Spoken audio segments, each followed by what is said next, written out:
Welcome to Sweety channel. అందరూ బాగున్నారండి? అందరికీ గుడ్ ఈవినింగ్ అండి. నిమ్మకాయ పచ్చడి చేద్దాం సని నిమ్మకాయలు తీసుకున్నామండి. ఇవ్వండి నిమ్మకాయలు బాగా కడిగిసి ఫ్యాన్ కింద ఆరబెట్టుకున్నామండి. ఇప్పుడు ఈ డొక్కులోని వేసుకుని కొన్ని కాయలు రసానికి కొన్ని కాయలు ముక్కలు కోసుకోవడానికి అండి. ఒక చాకు నిమ్మకాయ పిండుకుంది. లైక్ చేయండి, షేర్ చేయండి, సబ్స్క్రైబ్ చేసుకోండి ప్లీజ్. ఫస్ట్ టైం మా ఛానల్ చూస్తే సబ్స్క్రైబ్ చేసుకోండి. నిమ్మకాయలు కట్ చేసాము, పసుపు ఉప్పు వేసాము.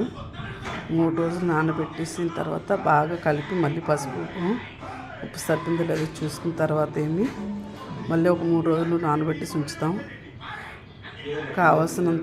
కావాల్సింది తాలింపు పెట్టుకుని తికింది ఫ్రిడ్జ్లో పెట్టేసుకుంటే బెస్ట్.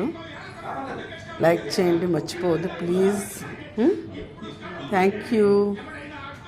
నిమ్మకాయ పికిల్ రెడీ అవుతుంది.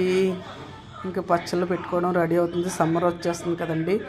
వడియాళ్ళు, ఉసిరికాయ పచ్చడి ఇవన్నీ పచ్చళ్ళు పెట్టుకోవాలి. కిందసారి ఏం పెట్టుకోలేదు, మాకు ట్రాన్స్ఫర్ అవుతుంది కాబట్టి అందుకే ఈ సంవత్సరం పెట్టుకుంటున్నాం. ఫస్ట్ నిమ్మకాయ పచ్చడితో స్టార్ట్ అయింది.